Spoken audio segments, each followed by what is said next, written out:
So then, work begins on the BMW 650i. Before we get into this video, do me a massive favour, hit that thumbs up button. It really does help me out. It lets me know that you want to see more videos on this car. Let's try and hit 500 likes for this video. Now then, what are we going to be doing today then? So we're going to be working on this N62 engine, and we're going to be swapping out the seals on this vacuum pump right here. Now you may be asking, why am I swapping out the seals? Is it leaking? I don't think it's currently leaking, although it is a major failure point for leaking in the future. I'm going to be taking this car on a bit of a road trip, and I want to fix any potential future issues. So yeah, we're going to be removing the vacuum pump and installing 2 new seals. Now, if you want to get yourself one of these seal kits, I'll leave a link and all the information down in the description box below. These fit a number of different engines, so it's not just the N62 that this vacuum pump is on. It's quite a common failure for this vacuum pump to leak on a whole host of engines, so if your car is covered, say 100,000 miles or so, it's probably not a bad idea to swap out those seals, even if they're not leaking. Now, if you are following this along as a bit of a how-to and you're wondering, well, why does my engine bay look slightly different to yours? Depending on which chassis your N62 engine is located in, it may be slightly different. You know, the coolant pipes, vacuum pipes, they may be all slightly different. Obviously this is what I'm working with, it's a BMW 6 Series. This is exactly what I have in front of me. So I think all we need to do realistically is just get this coolant pipe out of the way. It's just held in by a bracket, so it's just a nut, probably a 10mm nut just there, and then it looks like just 4 e-Torx bolts to remove the vacuum pump, and then I think 5 regular Torx bolts that holds the front plate onto the vacuum pump. So yeah, it should be a relatively simple and easy job, this one, he says. So yes, first things first, let's get this coolant pipe off of this bracket.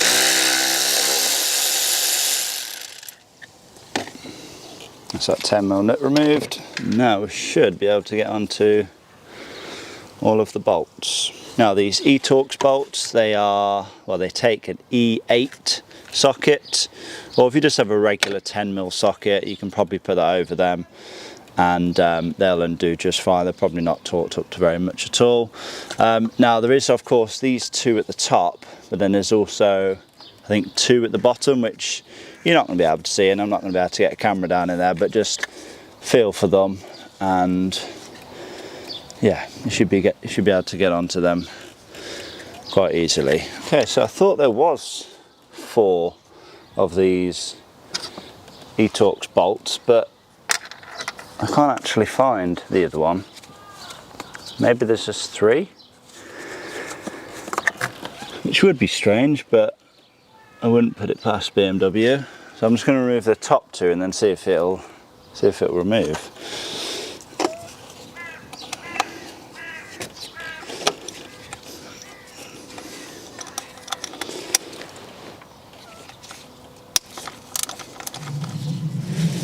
Right.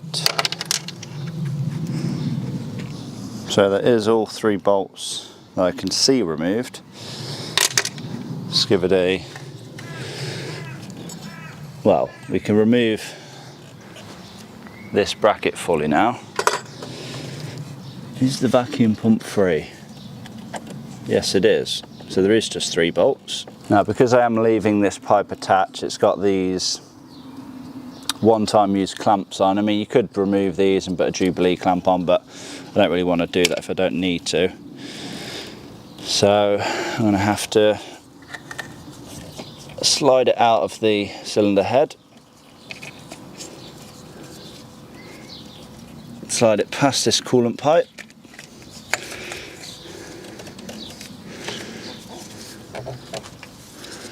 and can we manoeuvre it up here? Now we can just sort of twist it around there, can't we? Just get a rag here just to lean it on. Now we'll just remove the smaller main vacuum pump seal. Yeah, I can't really see that it's been leaking, if I'm honest. Like I said, I mean this could have actually been replaced at some point in the past, because this is definitely not the worst seal that I've ever seen. I would say it has been replaced, because it is still pretty supple. Usually after 100,000 miles or so this would all just be cracked. So yeah, just I guess another case of this engine being well cared for. It's probably already had these replaced, but we are going to be replacing them again anyway, as we are in here. Just going to give all this a good clean down with some brake cleaner.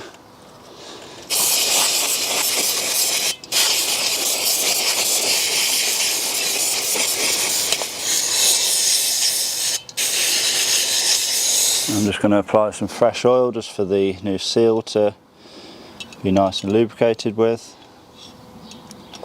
And we'll get our fresh new seal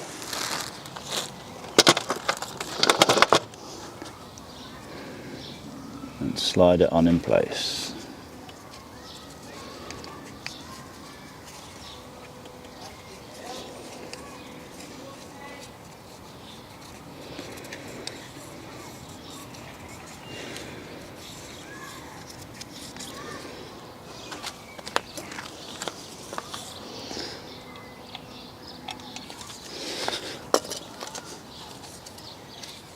Now what we can do is slide this back into the cylinder head and then remove the front plate afterwards. And you have to orientate this so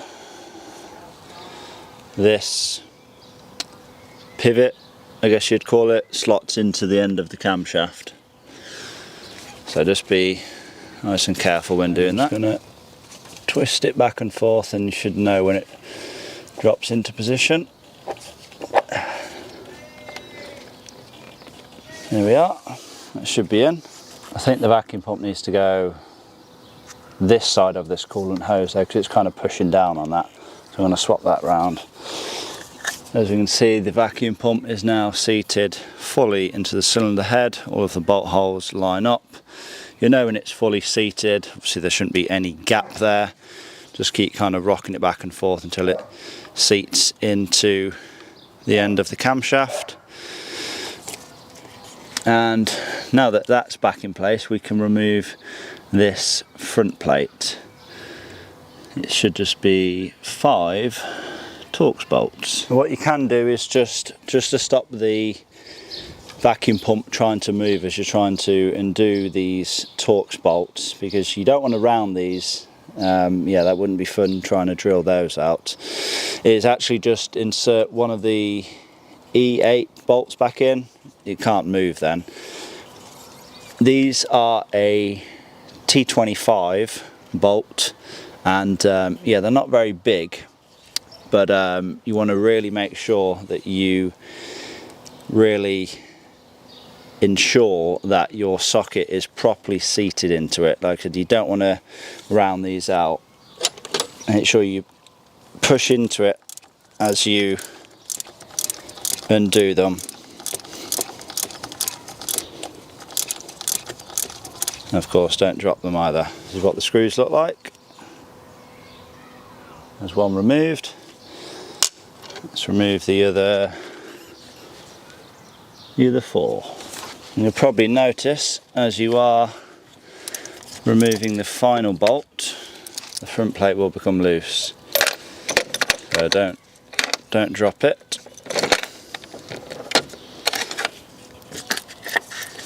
Right, that's the last screw removed, and let's catch this front plate. Yep, there's that removed as well.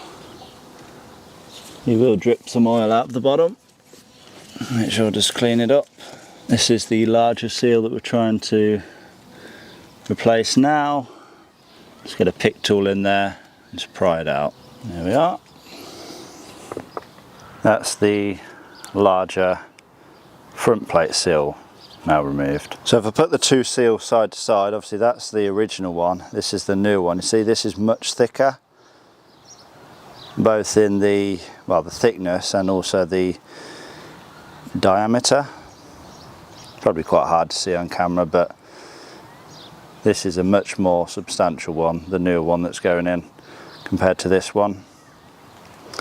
So yeah, probably shouldn't see any leaks from this in the future. Again though, just make sure it's nice and lubricated.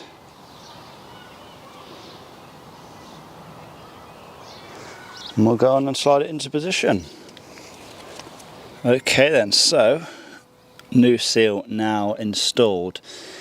Now, it's worth me mentioning, this seal is much tighter. You think it's going to be too big, you don't think it's going to go in, but you just have to keep working it around, just keep pushing it in, and yeah, it'll eventually go into place where it should be. It does sit a couple of mil proud, but that means it's going to create a nice tight seal. Obviously when you reinstall that front plate, it'll squash it into where it needs to be anyway. But yeah, let's get that plate back on and then let's get those screws reinstalled. So as you can see, the front plate is now reinstalled. Gave it a bit of a clean down as well. I've inserted all of the bolts, haven't torqued them down yet. I don't know if there is an official torque figure for these smaller Torx bolts, but I'm just going to torque them down to 7 Newton meters, and I think we should be fine with that. And 5. And like I said, I wouldn't want to go any more than that 7 Newton meters. Feels like if you were to go much more, they would just snap. These are the fixing bolts that hold the vacuum pump to the cylinder head. These are obviously bigger diameter. What are these? Probably M5 bolts. So you'll sort these down to 10 Newton meters. But those screws or bolts that were in the other, you know, attached to the front plate to the vacuum pump, they're probably M4 bolts, I'd imagine. So yeah, go too hard on them and you will snap them. Right, so let's get this bracket in place. Let's get the 3 bolts for the vacuum pump back in place, and we should be able to wrap this job up then. Okay, so all 3 e-Torx bolts now installed. Let's get them torqued down. That's that bottom one done. There's 2. And there's 3. And there we go then. That is both vacuum pump seals replaced, all bolts reinstalled. I've reinstalled this coolant pipe as well back onto that bracket with that 10mm nut. All that's left to do now is fire up the engine, just make sure we don't have any leaks.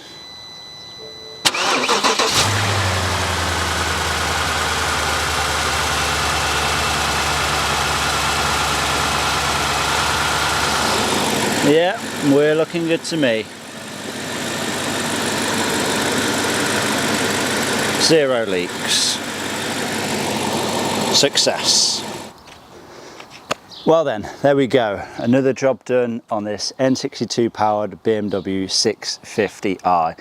And it really is quite a simple and easy job to do. You don't need to take your car to a garage. You don't need to get a whole new vacuum pump. If your vacuum pump is leaking, just get one of these seal kits and you'll probably be good then for the life of the car. I mean, this car is, what, 17 years old now?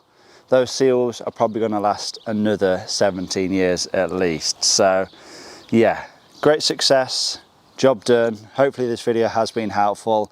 Remember to give it a like, leave a comment down below, subscribe if you have not already done so. I will see you all in that next one.